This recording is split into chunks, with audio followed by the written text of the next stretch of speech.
The Perks of Being a Wallflower, middle of page 49. My dad's family is kind of like my mom's family.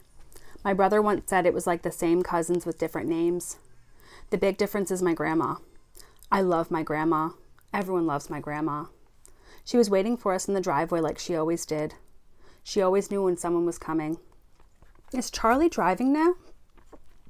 He just turned 16 yesterday. Oh. My grandma is very old and she doesn't remember a lot of things, but she bakes the most delicious cookies. When I was very little, we had my mom's mom who always had candy, and my dad's mom who always had cookies.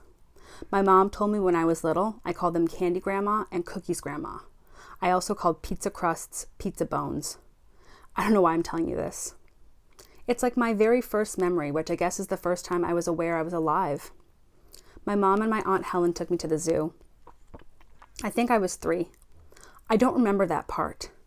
Anyway, we were watching these 2 cows, a mother cow and its baby calf, and they didn't have a lot of room to walk around. Anyway, the baby calf was standing right underneath its mother, just kind of walking around, and the mother cow took a dump on the baby calf's head. I thought it was the funniest thing I'd ever seen in the whole world, and I laughed about it for 3 hours. At first, my mom and Aunt Helen kind of laughed too because they were happy that I was laughing. Supposedly, I didn't talk a lot when I was a little kid, and whenever I seemed normal, they were happy. But into the 3rd hour, they were trying to make me stop laughing, but it only made me laugh harder. I don't think it was really 3 hours. It just seemed like a long time. I still think about it every now and then. It seems like a rather auspicious beginning. After hugs and handshakes, we went into my grandma's house, and the whole dad's side of the family was there. Great Uncle Phil with his fake teeth and my Aunt Rebecca, who is my dad's sister. Mom told us that Aunt Rebecca just got divorced again, so we shouldn't mention anything. All I could think about was the cookies. But Grandma didn't make them this year because of her bad hip. We all sat down and watched television instead, and my cousin and brother talked about football, and my great Uncle Phil drank. We ate dinner, and I had to sit at the little kids' table because there are more cousins on my dad's side of the family. Little kids talk about the strangest things, they really do. After dinner is when we watched It's a Wonderful Life, and I started feeling more and more sad. As I was walking up the stairs to my dad's old room, I was looking at all the old photographs. I started thinking there was a time when these weren't memories, that someone actually took that photograph, and the people in the photograph had just eaten lunch or something. My grandmother's first husband died in Korea. My dad and my Aunt Rebecca were very young, and my grandma moved in with her 2 kids to live with her brother, Uncle Phil. Finally, after a few years, my grandma was feeling very sad because she had these 2 little kids, and she was tired from waitressing all the time. So one day she was working at this diner where she worked, and this truck driver asked her on a date. My grandmother was very pretty in that old photograph kind of way. They dated for a while, and then they finally got married. And he turned out to be a really terrible person.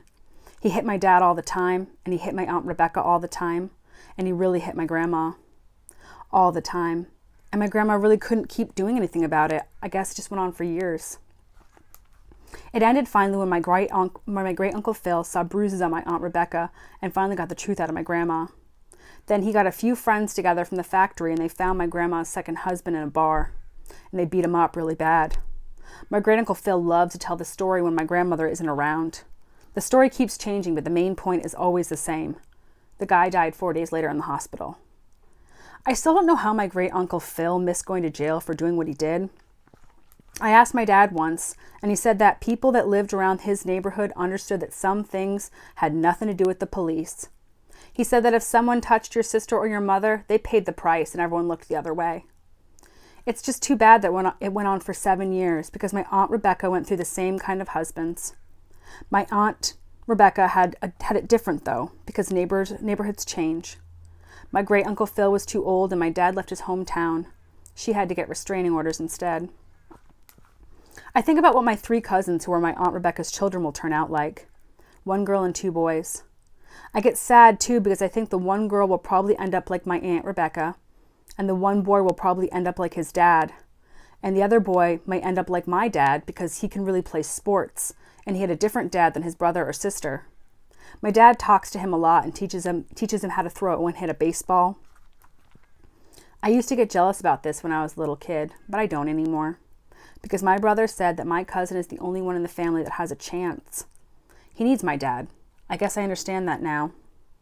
My dad's old room is very much the way he left it, except more faded. There is a globe on the desk that has been spun a lot. There are old posters of baseball players and old press clippings of my dad winning the big game when he was a sophomore. I don't really know why, but I understood why my dad had to leave this house. When he knew my grandma would never find another man because she was trusting and would never look for anything else because she didn't know how. And when he saw his sister bringing home the same younger versions of their stepfather to date, he just couldn't stay. I laid down on his old bed and I looked through the windows at this tree that was probably a lot shorter when my dad looked at it. And I could feel what he felt on the night when he realized that if he didn't leave, it would never be his life. It would be theirs. At least that's how he put it.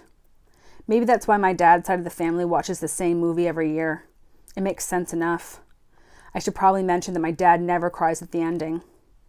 I don't know if my grandma or my Aunt Rebecca will ever forgive my dad for leaving them. Only my great-uncle Phil understood that part. It's always strange to see how my dad changes around his mom and sister. He feels bad all the time, and he and his sister always take a walk alone together. One time I looked out the window and saw my dad giving her money. I wonder what my Aunt Rebecca says in the car on the way home. I wonder what her children think. I wonder if they think about us. I wonder if they look at my family and wonder who has a chance. I bet they do. Love always, Charlie. December 26th.